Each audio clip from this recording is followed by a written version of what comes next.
એક સોલારની અંદર જે cost variation time to time change થતું રહે છે કે જે આપણા એન્ડ યુઝર્સ છે, વપરાશકારો, એ એવું વિચારી રહ્યા છે કે સોલારનો રેટ ઘટશે ત્યારે લઈશું. દરેક business is like a sine wave curve. અને અત્યારે ગવર્મેન્ટનું ફોકસ એટલા માટે જ મેન્યુફેક્ચરિંગ ઉપર છે. 2028 you will see that the entire value chain is being created in India અને everything will be manufactured in India. પણ તમે જો કમ્પેરિઝન કરો ને તો કમ્પેરિઝનમાં સ્ટ્રક્ચર સોલારના ભાવ ઘટ્યા જ છે. આજે 2.5 વર્ષની અંદર સોલારની અંદર 2.5 થી 3 વર્ષની અંદર તમારો પેબેક આવી જાય છે. સિમ્પલ ભાષામાં, સિમ્પલ કેલ્ક્યુલેશનમાં જોવા જાવ તો, which is almost about 28 to 29% of return on investment. For all new entrepreneurs, I would say don't wait for government to do something for you. Start doing the solar business today.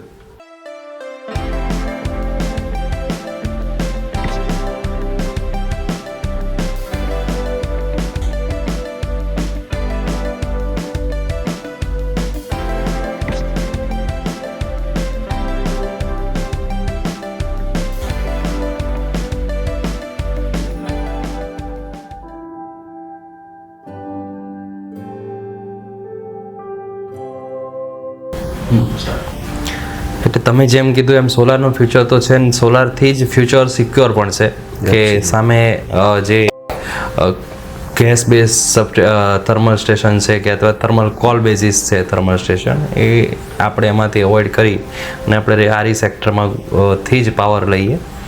બહુ સરસ વાત કરી સાહેબ. હવે સાહેબ, એક સોલારની અંદર જે cost variation time to time change થતું રહે છે કે તમે સડનલી જોયું હોય તો આજથી 4 મહિના પહેલાં જે કોસ્ટ હતી આજની તારીખમાં કંઈક સોલારમાં કોસ્ટ વધી ગઈ છે.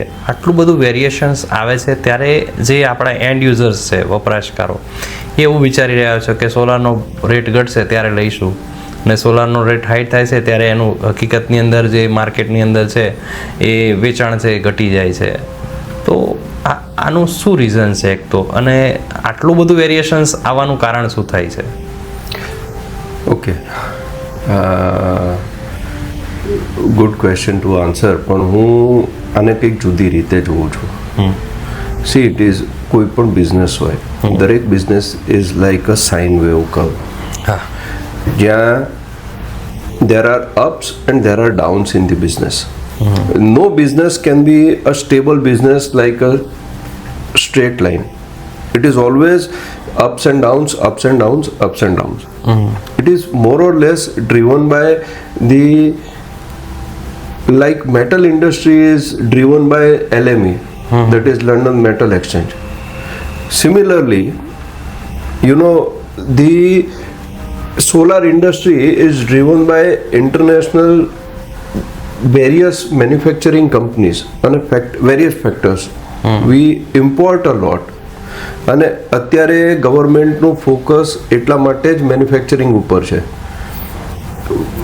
તમે જોશો તો ગવર્મેન્ટે ઘણા બધા સ્ટેપ એવા લીધા છે, પ્રોડક્શન લિંક ઇન્સેન્ટિવ સ્કીમ જે લઈને આવે, અને એ PLIના કારણે ઇન્ડિયાની અંદર જે મોડ્યુલ મેન્યુફેક્ચરિંગ કેપેસિટી છે which has expanded like anything in last 2 years time.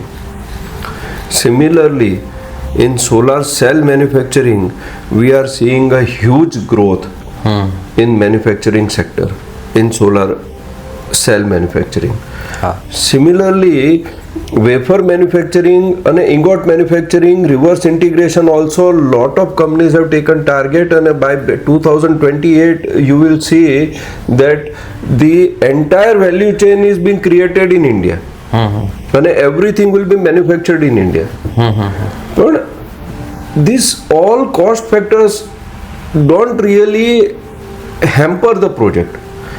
Four an example હું તમને કહું કે એક 3 કિલોવોટની સિસ્ટમ છે, એ 3 કિલોવોટની સિસ્ટમ 2016ની અંદર we were selling at about 69,000 rupees, and today the similar 3 kilowatt system is sold at about 1,58,000 rupees. એટલે 50,000 58,000ની આસપાસ સિસ્ટમની કોસ્ટ થઈ સ્ટ્રક્ચરની સાથે. તમે જો કમ્પેરિઝન કરો ને તો કમ્પેરિઝનમાં સ્ટ્રક્ચર સોલારના ભાવ ઘટ્યા જ છે. For a time Bing there were subsidies introduced. Subsidies were withdrawn at a point in time.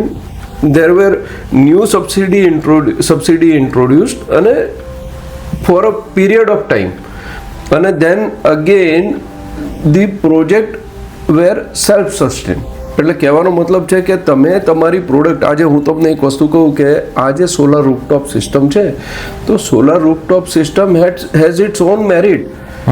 આજે 2.5 વર્ષની અંદર સોલારની અંદર 2.5 થી 3 વર્ષની અંદર તમારો પેબેક આવી જાય છે. સિમ્પલ ભાષામાં, સિમ્પલ કેલ્ક્યુલેશનમાં જોવા જાવ તો, બરાબર છે. Which earlier days was about 10 years 12 years period.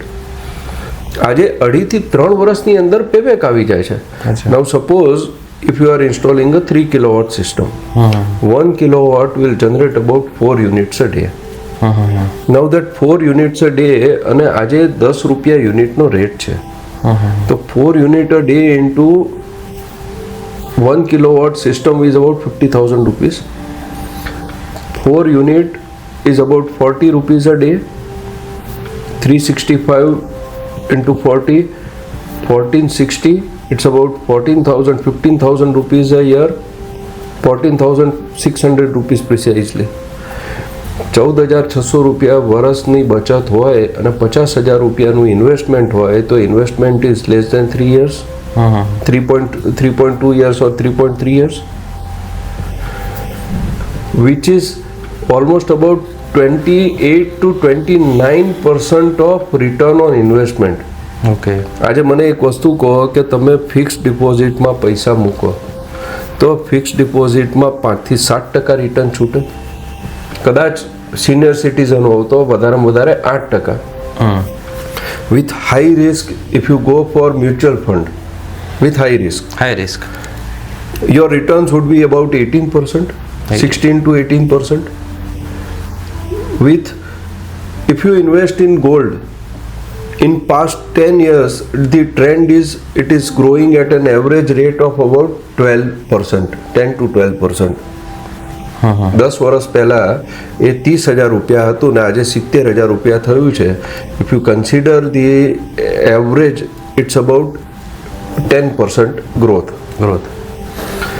તમે જમીનમાં પૈસા મૂકો તો એવરેજ 10 વર્ષે તમારા જમીન અથવા મકાનમાં પૈસા ડબલ થાય, which is about 10% growth. Here you get 33% return on investment, 30%. Okay. અને એ 30% રિટર્ન ઓન ઇન્વેસ્ટમેન્ટ જે છે એ 30% રિટર્ન ઓન ઇન્વેસ્ટમેન્ટ તમારો આજે યુનિટનો રેટ 10 રૂપિયા છે એના પ્રમાણે કન્સિડર કર્યો છે. Now tomorrow if the rate of unit is increasing 1 rupee, 11 rupee, your ROI becomes more attractive. And this solar system comes with a lifespan of almost about 25 years. About 25 years in the sense that you are going to use this product for 25 years and you are going to pay for 3 years. સાચી વાત છે. એટલે this is the attractive, this is the most attractive. અને કોઈએ જો એના ઘર ઉપર ના લગાવ્યું હોય તો એને ઇમિડિયેટલી આ સિસ્ટમ લગાવવી જોઈએ, is what I believe.